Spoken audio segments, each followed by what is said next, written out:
Villain కాంగ్రెస్సే అంటే ఏమంటారు మీరు? మా దృష్టిలో ఇద్దరు విలనే. మేము మా గెలుపు కోసం మా ప్రయత్నం మేము చేస్తున్నాం. మాకు ఇద్దరు దృష్టిలో విలన్లే.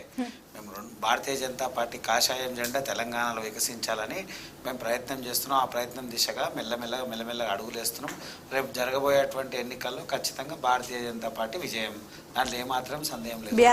కలిసి వస్తుంది, మాకు కొన్ని విషయాలు కలిసి వస్తున్నాయి. రెండు పార్టీల యొక్క ఏదైతే ఇప్పుడు ఉన్నటువంటి కాంగ్రెస్, గతంలో ఉన్నటువంటి బీఆర్ఎస్, ఈ రెండు పార్టీల యొక్క వాళ్ళు చేస్తున్నటువంటి తప్పులంతా కూడా మా భారతీయ జనతా పార్టీ కలిసి వచ్చేటువంటి విషయాలు. కలిసి వచ్చినప్పుడు ఖచ్చితంగా మేము పార్టీ బలోపేతాన్ని చేసేటువంటి ప్రయత్నాలు చేస్తూ ఉన్నాం.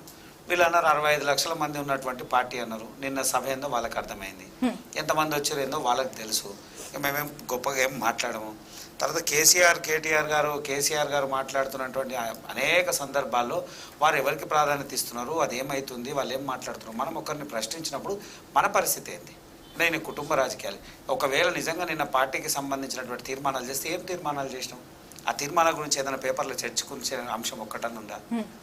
ఇలా వాళ్ళ పార్టీ అనుకుందాం, పార్టీ బలోపేతానికి సంబంధించిన అంశము చర్చించుకోదగ్గ అంశాలు ఏమైనా ఉన్నాయా? ఏమీ లేవు. అంటే ఏం జరుగుతూ ఉంది? ఒకవేళ నిజంగా కూడా పార్టీ తెలంగాణ సెంటిమెంటే పక్కన పెట్టేసి ఏదైతే తెలంగాణ ఉద్యమము, తెలంగాణ సెంటిమెంట్ ఆ రోజు తెలంగాణ ఉద్యమంలో మలిదశ ఉద్యమంలో అనేక మంది ఆత్మ బలిదానమే ఇలా తెలంగాణ సాధించుకున్నాం. దానికి సంబంధించి ఒక మాట అన్నారు, కోల్పోయిన చోట వెతుక్కోవాలి అని. అంటే ఇక్కడ ఓడిపోయారు, అంటే బీఆర్ఎస్ గా మారిన తర్వాత ఓడిపోయారు, మళ్ళీ టీఆర్ఎస్ గా మారబోతున్నారు అన్న చర్చ కూడా ఉంది. నేను చెప్తాను, ఏం వెతుక్కోవాలనుకుంటున్నాను? మళ్ళీ అధికారం వెతుక్కోవాలనుకుంటున్నాను.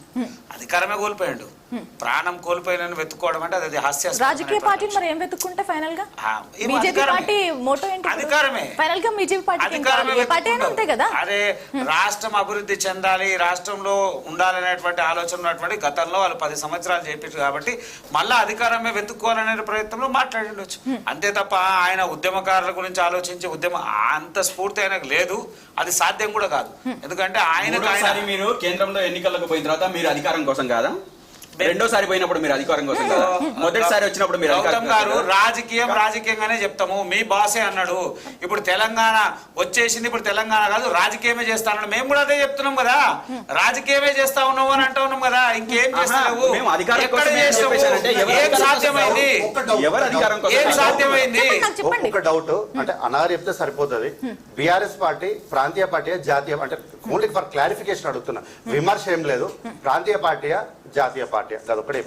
కాబోయే జాతీయ పార్టీ అనుకోవచ్చు. సాధ్యంగా అంశం కానీ అది ఎవరి అభిప్రాయం వాళ్ళది. కానీ ఒకటే మేము అనుకున్నది ఆలోచనకి ఆ స్థాయి లేదు. అంటే దాంట్లో ఒకటి ఉండొచ్చు, ఆరోగ్య పరిస్థితి లేదా పూర్తి స్థాయి ఆలోచన విధానం. ఒకే ఒక ఆలోచన ఆడ ఏం జరిగిందంటే నిన్న మాకు క్లియర్గా అర్థమైంది ఒకటి, లీడర్ లోపం ఉన్నా క్యాడర్ ఇంకా ఉందన్నది ఒకటి అర్థమైంది. అంటే అది ఎట్లా సాధ్యమైంది, ఏం సాధ్యమైంది? ప్రజలు వచ్చినా ఆ ప్రజల్ని ఆ స్థాయిలో ఆయన చైతన్యపరచలేకపోయినటువంటి భావన మాకు క్లియర్గా అర్థమైంది. సరే ఎవరి ఆలోచన ప్రభుత్వం వచ్చిన సంవత్సరంన్నర లోపు ఇంత పెద్దగా ప్రజలు రావడం, అభిమానులు లేదంటే డబ్బులు తీసుకొచ్చారు, వాట్ ఎవర్ ద ప్లీజ్ ఏమైనా కండిషన్స్ అయి ఉండొచ్చు, కానీ పెద్ద ఎత్తున వచ్చారు కదా. నీకు అర్థం కాలేదండి, 65 లక్షల మంది సభ్యత్వం ఉంది మేడం. అంటే 67 లక్షల మంది సభకి రారు కదా. సగం రావాలి కదా, సగం అన్నా. దాన్ని ఏం ప్రస్తావించడం అంటే ఒకటి 65 లక్షల మంది ఉన్నటువంటి సభ్యత్వం ఉన్నటువంటి పార్టీ కాబట్టి అందులో ఒక 10%, ఒక శాతం కాదు 10% అనుకున్నాం. 10% అన్నా 67 లక్షల మంది ఉండాలి. అంటే ఆ స్థాయి ఆడ కనబడలేదు. సరే ఎవరేమున్నా మన పార్టీ కాకపోతే మంది పార్టీ మీద ఏదైనా చెప్పొచ్చు మేడం. ఇప్పుడు కాంగ్రెస్ పార్టీ ఏర్పాటు చేసిన సభలలో వాళ్ళకున్న సభ్యత్వంలో ఎంతమంది వచ్చారు? వీళ్ళకు బీజేపీ పార్టీ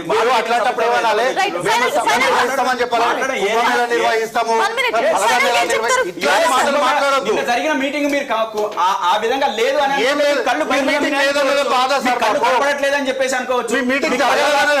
కారం చల్లుకుంటున్నారు అని అనుకోవచ్చు. దుమ్ము పోసుకుంటున్నారు.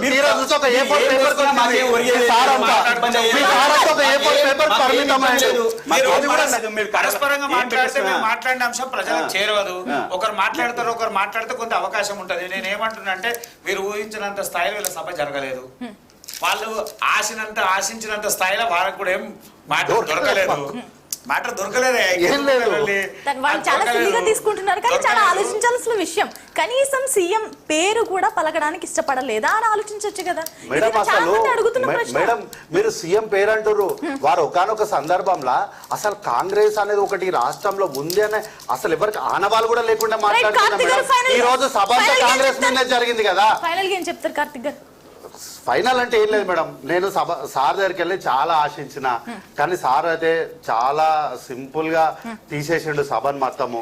చెప్పిన దాంట్లో కొన్ని బాగానే చెప్పిండు, కానీ ఎక్కడ కూడా రజతోత్సవం అంటే నేనేమనుకున్నా అంటే రానున్న ఎన్నికల్లో వాళ్ళ సైన్యాన్ని చాలా బలోపేతం చేస్తాడు, కోల్పోయినటువంటి ధైర్యాన్ని చాలా నూరిపోస్తాడు.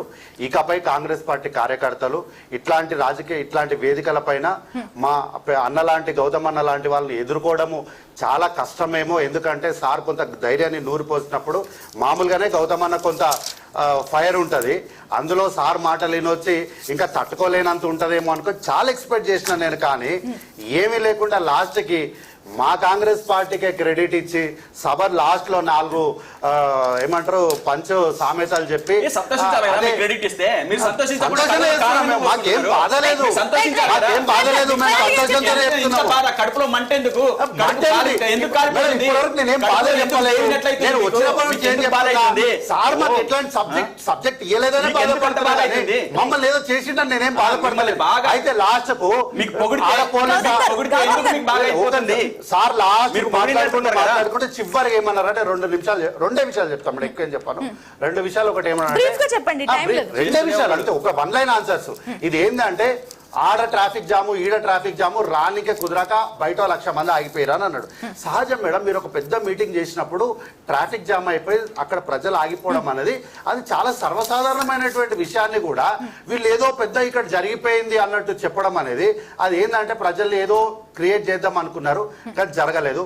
రెండోది 10 సంవత్సరాలు ముఖ్యమంత్రిగా పనిచేసినటువంటి సారు పోలీసులను బెదిరించేలాగా మాట్లాడడం అనేది అది మంచి పద్ధతి కాదు. ఇకనైనా వారు అది మాట్లాడుకుంటే బాగుంటది.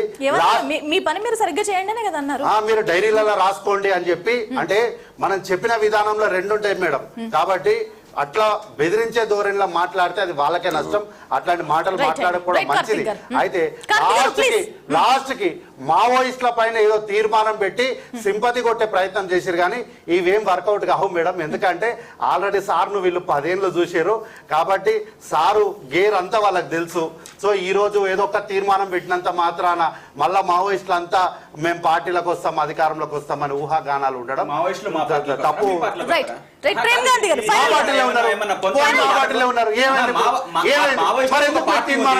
మా పార్టీలోకి ఎందుకు వస్తారు? మీ పార్టీలోకి వస్తారు, వాళ్ళు మా పార్టీలోకి వస్తారు.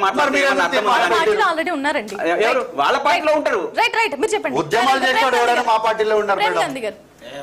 నిన్న జరిగినటువంటి సభలో పూర్తి స్థాయిగా వాళ్ళు అనుకున్నటువంటి విధానంలో ఆ సభ జరిగిందని నేనైతే అనుకుంటలేను. అంటే ఆ